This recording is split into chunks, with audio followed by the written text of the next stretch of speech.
కథాలహరి మీకు స్వాగతం పలుకుతుంది. స్నేహితులారా, మనము ఈరోజు ప్రముఖ సుప్రసిద్ధ రచయిత పిఎస్ నారాయణ గారు రచించిన నీడలు నిజాలు అనే కథను విందామండి. ఇక కథను ప్రారంభించేస్తున్నానండి. శ్రేయోభిలాషి. రంగనాథం గారి ముఖం కోపంతో కందగడ్డ అయింది. ఎవరి శ్రేయోభిలాషి? ఆయన కళ్ళ నుండి ఆవిర్లు తేలసాగాయి. కొద్ది క్షణాలు బిగుసు కూర్చున్నాడు. ఆ పైన మనిషి క్షణక్షణానికి నీరసంలోకి దిగజారిపోసాగాడు. కళ్ళు రెపరెపలాడించాడు. పెదాలు బిగబెట్టాడు. తర్వాత పట్టుతప్పినట్లుగా జారిపోయాడు. ముఖమంతా పీకిపోయినట్లుగా చల్లబడిపోయింది. నరనరం కదిలిపోయేలా ఒక గాఢమైన వేడి నిట్టూర్పు ఆయన నుండి వెలువడింది. ఓడిపోయిన మనిషిలా వెనక్కి వేలాడపడిపోయాడు. శారదకిక వివాహం కాదు. కళ్ళు మూతలు పడిపోయాయి. తను శారదకు వివాహం చేయలేడు. మరో నిట్టూర్పుతో మనిషి పూర్తిగా నీరసపడిపోయాడు. తనిప్పుడేం చెయ్యాలి? చేతిలోని కాగితం మీదకు కళ్ళు మరోసారి పరిగెత్తాయి. రంగనాథం గారు, క్షమించాలి. నేను మీకు తెలియనప్పటికీ నేను చెయ్యబోయే పని ఓ శుభకార్యాన్ని చెడగొట్టే హవిస్సు లాంటిదైనప్పటికీ చేయక తప్పటం లేదు.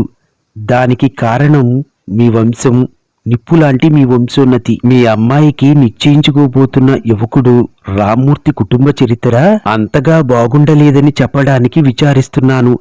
అతడి చెల్లెలు మరో కులస్థుడితో లేచిపోయిందన్న సంగతి అందరికీ కాకపోయినా నాలాంటి కొద్ది మందికి తెలుసు. అందువల్ల మరోసారి ఈ సంబంధాన్ని నిశ్చయించుకుపోయే ముందు మంచి చెడ్డలు ఆలోచించండి. ఇందులో ఇలా రాయటంలో నాకు వచ్చే లాభమేమిటని మీరు అడగొచ్చు. నా ఈ ఉన్నత స్థితికి మీరు చిన్న వయసులో ఉండగా మీ నాన్నగారు చేసిన సహాయమే. కొన్ని కారణాల వల్ల, అంతేకాదు వరుడి తండ్రి నాకు దగ్గర బంధువు అవటం వల్ల నా పేరు గుప్తంగా ఉంచదలుచుకున్నాను. ఇట్లు మీ శ్రేయోభిలాషి. ఆయన కుర్చీలో వెనక్కి జారగిలబడిపోయాడు. శారద కళ్ల ముందు కదిలింది. 22 సంవత్సరాల శారద జాలిగా కళ్ల ముందు మెదిలింది. తనేం చెయ్యాలిప్పుడు? రంగనాథం గారు కళ్ళు మూసుకుని చేతులతో తలనొక్కుకున్నారు. తను ఎప్పటికైనా శారదకు వివాహం చేయగలుగుతాడా? తిరిగి మరోసారి ఆ ప్రశ్న అతడి నరనరాన్ని ఆవరించింది. నీరసంగా లేచి నిలబడి లోపలికి అడుగుపెట్టారు. శారదమ్మగారు తడి చేతులు చీరచెంగుకు తుడుచుకుంటూ, ఏమిటి, ఏదో ఉత్తరం వచ్చినట్లున్నది? ఉయ్యాలవారా? ఎల్లుండి వస్తున్నారటనా అని ఆత్రంగా అడిగింది. రంగనాథం గారు విసుగ్గా భార్య ముఖంలోకి చూశారు. మరు క్షణంలోనే విసిరేస్తున్నట్లుగా చేతిలోని ఉత్తరాన్ని ఆమె మీద పడవేసి పక్క గదిలోకి వెళ్లి మంచం వాల్చుకుని పడుకుని కళ్లకు తువాలు చుట్టుకున్నారు. ఆమె తన తల్లి చచ్చేంత వరకు పెట్టుకున్న కళ్ళజోడుని హడావిడిగా తగిలించుకుని సావకాశంగా చదువుకున్నది. చదవడం పూర్తయ్యేటప్పటికీ దానంతట అదే ఓ నిట్టూర్పు వెలువడింది. సరి, ఈ సంబంధానికి తిలోదకాలే అన్నమాట.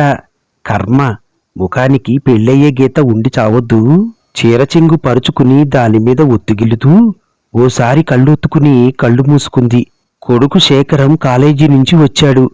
టైటు ప్యాంటు, పొట్టి చొక్కా వంకెకు తగిలించి చారల చారల పైజామా తొడుక్కున్నాడు. సబ్బుతో ముఖం కడుక్కున్నాడు. టర్కీ టవల్తో ముఖం తుడుచుకుని ఒకసారి ఇంటి నలుమూలలా తిరిగాడు. ఏడుస్తున్న శారదను చూశాడు. కళ్లకు గుడ్డ కట్టుకుని పడుకున్న తండ్రిని చూశాడు.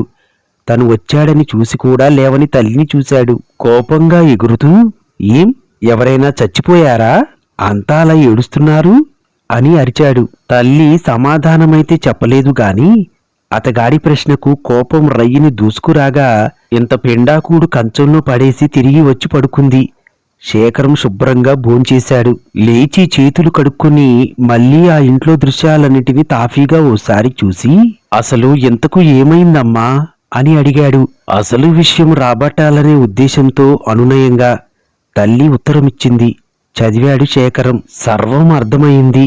ఒక్కసారి బిగ్గరగా నవ్వి పెదవులు అల్లల్లాడిస్తూ ఈలవేశాడు.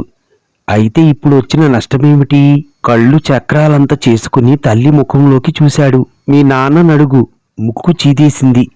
తండ్రి దగ్గరికి ఎగురుకుంటూ వెళ్ళి వంకరగా నిలబడి సూటిగా చూస్తూ అడిగాడు, దీనివల్ల నష్టమేమిటి నాన్నా అని. ఆ గదిలోనే మూలగా దిగులు ముఖంతో ఏడుస్తున్నట్లుగా కూర్చున్న శారద వింతగా నోరు తెరుచుకుని వాళ్ళిద్దరి వంకా చూచింది.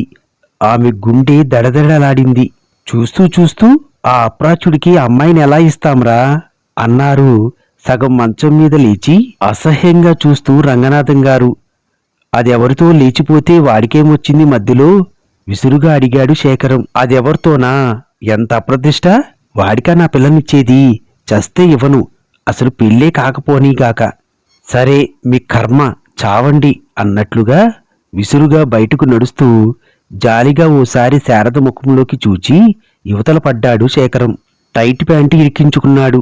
బెత్తుడు చొక్కా ఒంటికి తగిలించుకుని సైకిల్ ఎక్కి కాలేజీకి పోయాడు. రంగనాథం గారు అతడి వెనకాలే లేచి కార్డు ముక్క తీసుకుని బరబర లగ్నాలు పెట్టుకునేందుకు రావద్దని అవబోతారనుకున్న వియ్యాల వారికి గీకేసి స్వయంగా పోస్టు డబ్బాలో వేసేందుకు గాను మీద ఉత్తరీయం వేసుకుని ఎండలో కాలు పెట్టారు. శారద ఓ నిట్టూర్పు విడిచింది. మూడో రోజు అసలు అనుకున్న ప్రకారం రావలసిన వియ్యాలవారు రావటమైతే మానేశారు గాని తెల్లవారేటప్పటికీ శారద పడుకునే మంచం మీద శారదకు బదులుగా శారద రాసిన ఓ ఉత్తరం పడి ఉన్నది. దాన్ని ముందుగా చూచింది శేఖరం.